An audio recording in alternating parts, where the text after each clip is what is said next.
And I think we are live. Just wait one more second. It's just trying its best.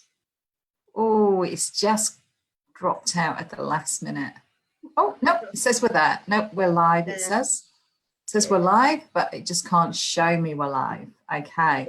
So everybody who is going to be tuning in to this beautiful interview that we've got this evening with Elise, I'm going to try and find you on Facebook on my phone.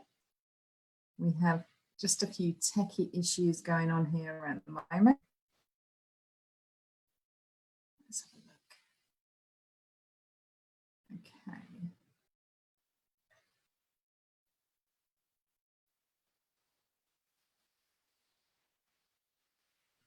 Anybody who's actually watching us live, if you can just give us a little hello, a little comment to say that you're here.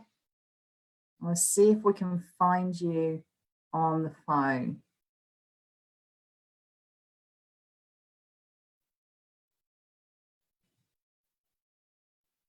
Otherwise, what we might do is, Elise, what we might do is for any questions that we've got. Okay, thank you very much.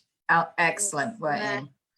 Okay, right, we'll just look at, I'll be having to check in on the phone, make sure we've got some people here. So we've got Penny, Julie, Boris and Stuart. So we've got, hey Penny. So we've got UK, we've got the UK and we've got Australia at the moment. Yay. So I'm just gonna keep out and keep going backwards and forwards on here. So firstly, thank you so much for giving your time, Elise, tonight. We're just so blessed, all of these beautiful experts giving their time so freely for us all whilst we're going through this interesting time across the globe while we're in lockdown and COVID-19. And before we go into the actual interview, I would love to just really introduce you and do you credit, do you justice, Elise, because you know just got an amazing like plethora of skills in your kit bag, and I want to make sure that everybody understands that and how lucky we are to actually have you here today. So please excuse me, I am going to read this. I haven't memorized this. So a little bit about Elise. Elise is a solutions-focused hypnotherapist, and she's been practicing since 2012, so that's a fair while. Yes, yeah. Hypnotherapy practitioner's diploma, a degree in psychology, and she works with people of all ages from 3 clinics over in the UK and also online. Elise is going to be explaining the importance of our thoughts and how our minds can't tell the difference between imagination and reality, and how our stress buckets, I love the title of this, how our stress buckets can get filled by negative forecasting and introspection on a daily basis, and how to empty that stress bucket through our REM sleep, which is fantastic. That's why we're here. She'll also be explaining about hypnotherapy and how it can aid a restful night's sleep. So Elise, welcome, welcome, welcome. Thank you so much. This is incredible. And we've just been having a conversation about where you're actually from in the UK, because originally I'm from the UK as well. And you're down in the beautiful part of the UK in Somerset, which is such a gorgeous part of the UK. So it's beautiful to have you with us. Thank you for joining us. Pleasure. So we've also got Vicky and Helen. Helen saying, oh yes, another beautiful photo behind me. The photo behind me today is an evening sunset photo from the beautiful island of Langkawi in Malaysia, a gorgeous, gorgeous hotel called the Andaman. So I'm just bringing some of the beach to the environment, try and help empty some stress buckets in a photo. Let's try that. Yes, yeah. So before we go into the amazing hints and tips that you're going to share, Elise, can you share with all of us across the world what allowed you to go sleep, hypnotherapy? How am I going to get into that niche? What was it that drew you to that? So with the hypnotherapy clients that I'd been seeing, 90% of them were kind of anxiety, depression related. And the thing that was obvious with a lot of people was that sleep was one of the first areas to go. And through the training that I did, obviously we learned a lot about neuroscience, so like you said about REM sleep and the importance of that, and our stress buckets. And so sleep just naturally is the way that that we can help people. That's amazing. And is hypnotherapy, was that sort of like, did that just come along on its own, or was it neuroscience first? Which came first? So I did my kind of degree in psychology many years ago, and then kind of filtered off into other things. And then it was actually redundancy that made me think, right, what am I going to do now? I want to have a change. I want to do something that I'm really passionate about, something I'm really interested in. And so I started, I had a 3-month break and did lots of research into lots of different areas and where I wanted to go. And that's what led me to hypnotherapy. It's amazing. Fantastic. And you're working. That's the best thing I ever did. Oh, that's great. That's great. And it's good that you did do that, because now we have you here with us tonight. So thank you. And you work across 3 different clinics. Yeah.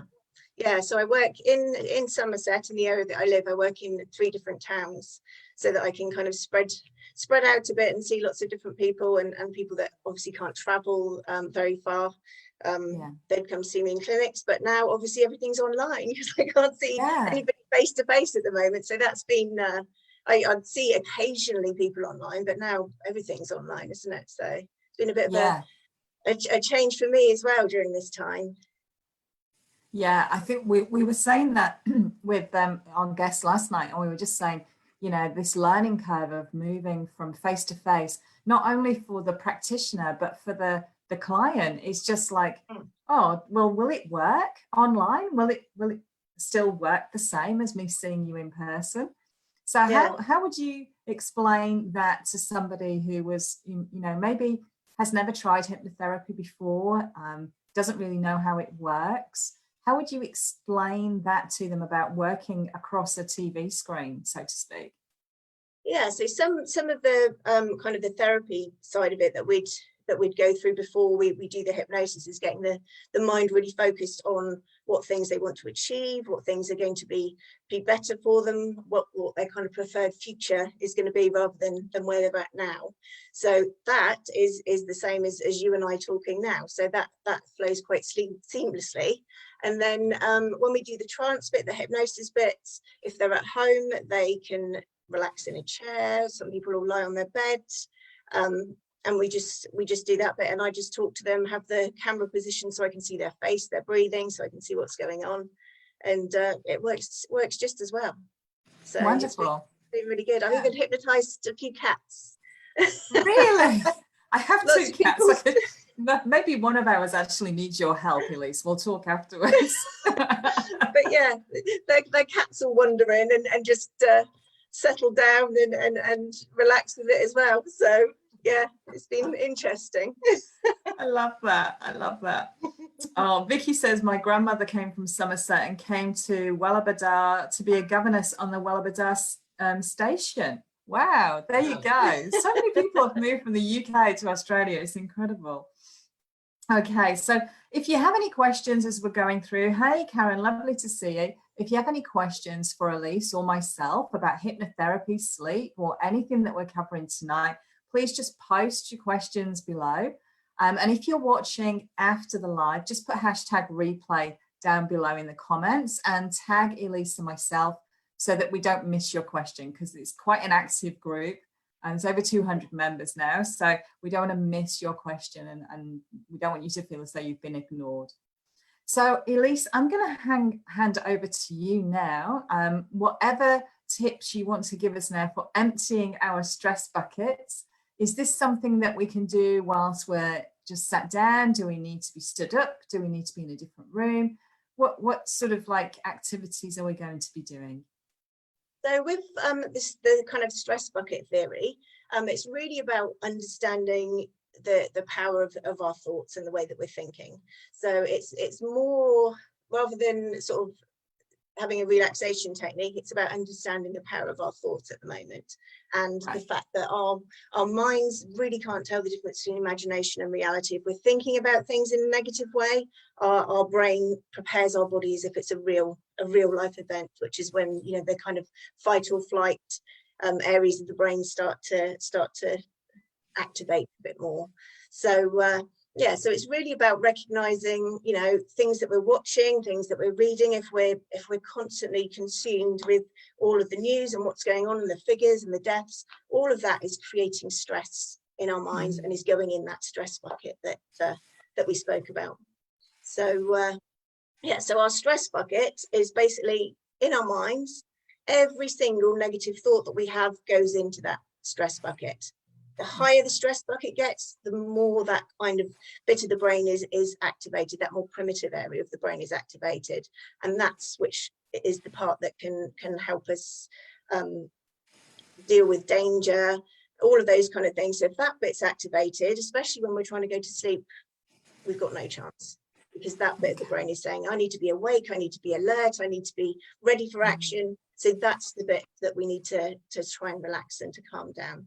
So by managing what we're putting in our stress buckets, whether it's kind of negatively thinking about things that might happen in the future, or again, going over things that have happened in the past, our brain is thinking about those things, and that stress bucket is filling up. So if we can get that stress bucket down, we feel a bit more in control of things. Our thinking changes. We're more in this good sort of front top bit of the brain here, our left prefrontal cortex, and we can manage things better then. And how specifically can we be conscious about what's going into our stress bucket? I think it's just recognizing when we are. I mean, we're probably all quite guilty of letting our minds wander sometimes, and start thinking and go, oh, what about this, and what about that? But if we can just start to take control of those thoughts and think, right, actually, that's not something I need to worry about at the moment. That's not something that's going to help me by thinking about it. Just by kind of checking in with our thoughts a bit more, then we're going to be stopping that flow into the stress bucket. And the lower the stress bucket gets, the less that bit of the brain's activated, the worrisome negative bit of the brain. So once we kind of get that under control, then those thoughts sort of disappear, really, because that bit of the brain thinks it's not a problem, it's not something that I can do anything about, it's not something I need to worry about. So how would we know that we were in a stress state? What would we be thinking? What would we be saying to ourselves? It's all the kind of the negative things, it's all the worries. That part of the brain that fills up the stress bucket is kind of quite obsessive in nature, because it wants to protect us. So as soon as we start to calm that bit down, and we can think about things a little bit more positively, we can think about, you know, the good things that are going on. Although we might be, you know, stuck in our houses a lot of the day, there's plenty of good things that are happening. And when we do go out, when we're perhaps in our gardens, if we're lucky enough to have gardens, it's noticing that the good things, it's finding things that can kind of boost our natural happy chemicals are a good way of managing it. So things that would produce sort of serotonin particularly, because that's the one that helps us to feel more in control. So things that would help us to boost that would be positive interaction. So we might not be able to interact as we normally would, but there's plenty of ways to interact as we're doing now. You know, we've got phone, we've got internet. If this had happened, say, you know, 30 years ago, it would be a very different situation, wouldn't it? So it's about embracing the things that can give us that social interaction. That will give us a nice boost of serotonin. Physical activity, there's been quite a lot of talk on here from different people about the benefits of sort of exercise.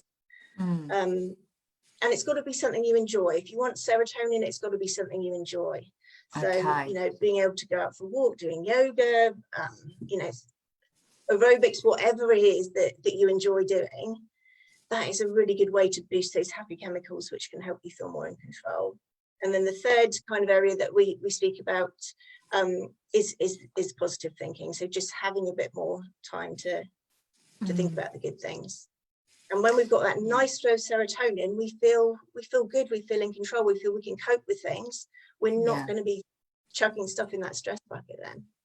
That's great. And this link between serotonin and our stress bucket and REM sleep, can you help us link those things together? Definitely. Yeah. So when we go to sleep at night and we go into our REM sleep, which is our dream sleep, that's when your brain starts to process all the kind of emotional events of the day. Okay, so everything that we've put in that stress bucket, when we go to sleep, we slip into that REM sleep. That's when it starts sorting through it all. So a lot of people have spoken about having like loads of weird and wonderful dreams at the moment. Yes. But that's a good thing. It means your brain is processing all of that stuff that you might have been chucking in there. It's extra processing. So what that does, when you're in your REM sleep, you're processing all of that stuff. It brings that stress bucket down. So if we've not been putting too much stuff in, we're getting the right sort of quality of sleep is as important as quantity. So if we're getting that good quality REM sleep, that brings your stress bucket down. And then you can wake up and you can feel more positive, ready to go, looking forward to the day ahead. Okay, so, this is fantastic. Stuart said it's a good thing that we can interact over Zoom and Elise can help from afar. Absolutely. Yes, absolutely. Yes. It's really, we have some more people watching. So we've got Michael as well. So we've got a very global audience tonight for you, Elise. So from a summary perspective, the stress bucket, what we're trying to do is we're trying to keep that stress bucket down to a minimum. So we're trying to be conscious about what we're actually exposing ourselves to. Don't allow ourselves to consume all of the news, consume all of the graphs and everything, but instead to temper that with positive and things that are good in our environment, things that we can control, and forget the things that we can't control. That's the thing, isn't it? Yeah, that's that. I love that. And then to what we're really aiming to do is to up our serotonin level. So I love this straight away. How many people are going, she's telling me I don't have to go to the gym. Well, I can't anyway, but actually only do exercise that I enjoy. Because if I do exercise but I don't like it, I'm not going to release the serotonin. No, you'll get lots of endorphins and things like that from doing exercise. But if it's something that you're not really into, that you're not really enjoying, then you're not necessarily going to get your serotonin. So finding something you enjoy is the key. And you're more likely to stick at it, aren't you? That's right. You're creating a new habit, aren't you, here? Yeah, whilst we're in lockdown. And then the final thing is the sleep, the REM sleep. And when you wake up and you go, whoa, those were blockbuster dreams, as all of us are having at the moment. It's like, yay, that's great. That means that our body's doing what it needs to. It's processing all that stuff. It's sorting through it all. Yeah, exactly. That's amazing. I love that. And there are things that you can kind of do to kind of help with your REM sleep and relaxing your mind down before you go to sleep at night. So when I have clients, they have a hypnosis track that they listen to before they go to sleep, which just winds the mind down. So instead of going to sleep and your mind being very active and thinking about all of the things that have happened during the day, which might be going in your stress bucket again, it's winding your mind down so that you slip straight into that REM sleep and you get more of that REM sleep. Love that. Could talk to you ever, Elise. There's so many wonderful tips that you've shared with us tonight. We've now got New Zealand. Kelly's watching. Hello there. And Stephanie, lovely to see you. So before we sign off, if you have any final questions for Elise, or you're just thinking, oh yeah, I want to try that and I want to try that, and I'd love to get my hands on that. Whatever it is your question, then please just pop your question below. Remember to tag Elise if it's after the live. And if it is after the live, then please put #replay so that we also know that you weren't watching live. So Elise, if you were to give our viewers a final tip of something they can do really simply today, like we're coming up to our evening here in Australia. I know that you're only just starting your day over in the UK. Yeah. So for the people who are close to sleep, what one final thing could you say to them? Go and have a go at this tonight and just see what difference it makes. Okay, so if people want to try a sort of hypnosis way of getting to sleep, a self-hypnosis way, if they just message me or tag at the bottom, I can send them something over for them to try, and you just literally stick it on when you're ready to go to sleep, when you've done everything you need to do, stick it on and just relax with it, and a lot of people will fall asleep to it. If you don't, you'll just be winding your mind down nicely just so that you slip into that nice relaxed state again. But I think the main thing is, don't worry about sleep. The more we focus on the problem, the more we amplify the problem. Think about all the other things that are going to be the solutions rather than focusing on the problem. Absolutely, that's it, isn't it? What you focus on is what you get, and if you're worried about sleep, then that's what you're going to have. Worry about sleep. Exactly, yeah. Penny's just said, do you have a sleep script you can use? So obviously you'd already answered that question. So Penny, if Helen would love to try it as well. So everybody who wants to try this gorgeous sleep, I don't know, is it an MP3 sort of thing? Is it just like a little audio? It's an MP3. So I'll send you the link and you can just download it or stream it. And just stick it on when you go to sleep at night. It's not for sleep specifically, so you could use it for whatever. People that like say anxiety, depression, things like that can use it as well. But it's a really nice way just to get your brain right into that nice bucket emptying sleep. Love that. So everybody who's watching now, what an amazing outcome. You guys and ladies, you're going to, if you want this, if this is important to you, and you can try that, and obviously let Elise know and come back into the group and let us know how you go with that as well. Definitely. Yeah, we all want to know how that would go. Okay, so all of these people, please just tag Elise, otherwise she won't know to message you and send you the link. So please just tag her and say, yes, I'd love that, Elise, and then she can actually come out and give you that link. Thank you so much for joining us tonight, Elise. It's been gorgeous talking to you. So lovely to hear a UK accent again. So lovely. I love Australia, but I do miss the accents. Thank you so much for joining us. Enjoy the rest of your Monday, and I'm hoping to speak to you really soon. Yeah, thank you very much. Thanks, Elise. Bye. Okay, bye.